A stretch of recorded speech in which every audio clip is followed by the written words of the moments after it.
Regarding the geographical position of Tunisia, which is known as a strategic Mediterranean country, only 1 hour between Tunis and Roma, so we were convinced that Technoparks represent a tool of development and innovation. And this is why government decided to establish 10 Technoparks all over the country. For this small country, we have 10 Technoparks. So in Tunisia, the recent revolution occurred in order to get freedom, and global security must strictly join this freedom. Why? Because science and technology, especially in CBRN, constitute a threat when misused. And during the period of revolution, pen has been discharged into a measured waterway, which serves to irrigate farmland across north and west of Tunisia. In our country also, Technopark, where heavy equipments such as X-ray and electron accelerators are stored, and no measures of awareness or protection are particularly considered, neither for lab workers nor for visitors. And finally, awareness raising about specific refinement of science and technology waste storage should be clearly considered by all Technopark staff. So that means working on bacteria or fungi requires careful attention. So how the Technoparks represent platforms for SCT, and how to encourage the SST culture in the Technopark. So Technoparks are appropriate scientific and technological nests where CBRN equipments are gathered in the same place. And also buildings and facilities are established specifically. Lab assistants are recruited as required, and lab rooms are separately assigned. Control and evaluation are facilitated. Also, masters and teaching modules on CBRN shall be provided, and private contribution is supported by public-private partnership concept. Coordination between responsibles is promoted by the identification of benches, cluster of technoparks, group of laboratories, or consortium. And science and technology waste is collected in the same confined area. Mobile units access is facilitated. So how to go from standards to efficient practices in SST, or how to move from technology to expertise acquisition, for sure by setting up a national agenda in SST in consideration of sensibilization strategy for professional responsibility. And I would like to strongly insist on mandatory labeling. I give you 2 examples here. One, it's about the production procedure of maize, which without labeling you cannot differentiate between maize produced by conventional technique and GMO. And same thing for pasta, which was obtained by radioactivity. We have the same problem in the lab when labeling is lacking, and as you see, no details about samples, even when the experiments are risky. This can be considered in or within SST ecosystem, which coordinate 4 important components here: legislation, control, training, and management. And in conclusion, we can say that the implementation of SST culture in the Technopark requires the consideration of this institutional framework, to do so by reinforcing legal frameworks, changing role and task in coordination with the private sector, creating the startups and incubators, adopting the financial framework and cost recovery, this is very important, updating discharge management plan, and coordinating with national and international concerned organizations.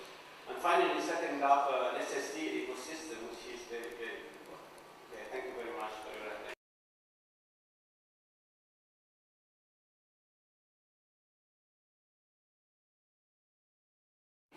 friend said, the problem with the decision makers or policy makers is that they never listen to scientists because they all have hidden agenda. Scientists give solutions to many issues, but because these solutions do not comply with the decision makers' interests, they go with their agenda. And finally, the person said, I know that there are interfering factors, but the decision makers do not share this with the scientific community. My first comment is that the scientist or the scientific community has now to start lobbying. To start lobbying politicians, to start lobbying policymakers, to start, I mean, it has to come from the scientific community and not from the political or the policymakers. The diplomats are completely away from this issue. So we have, I mean, we have to move on and to look at the reality and to try to do something. Science diplomacy is one of the issues. When you talk to policymakers in our region, especially, I'm talking about our region now, they all said the same thing. The biological and chemical weapons threat is not going away. We are not ready for it. They all say, in a way, the same thing. According to some intelligence report that I had to read, definitely Al-Qaeda is engaged in a long-term, persistent and systematic approach to developing weapons to be used in mass casualties attacks. Definitely. They already use this. There is many working groups, many people who are working behind the scene. But as I already said, is the messages, or are the messages going or reaching the decision makers, reaching the people who has the decisions, who has the power? I'm not sure. And according to my experience for 15 years,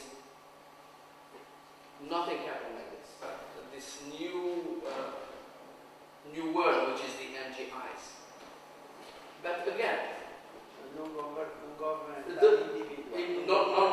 individuals.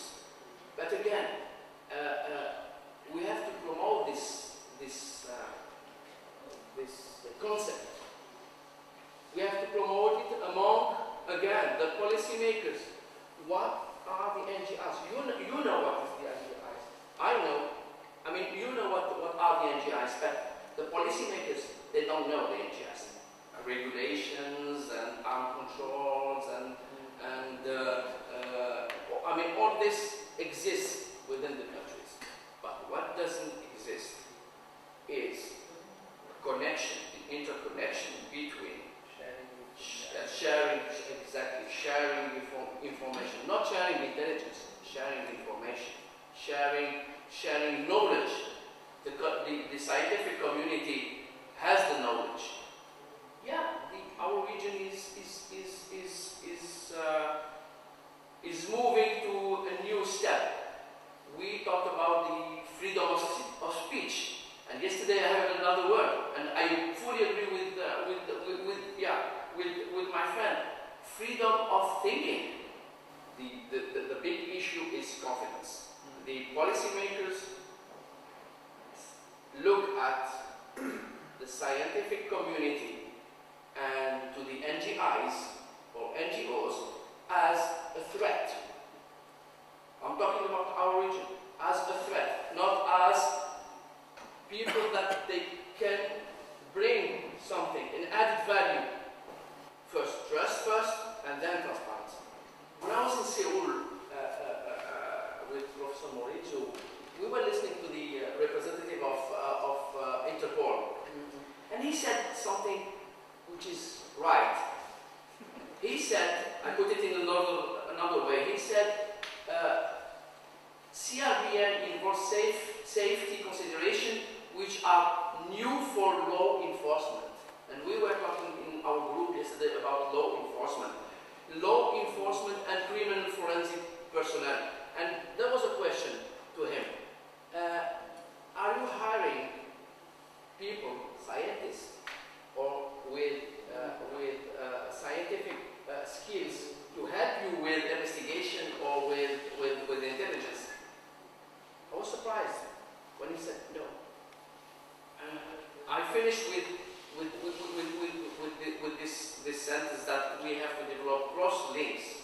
It is essential between scientific community, business, industry community, intelligence community, and civil society, NGIs and NGOs, in order to build up confidence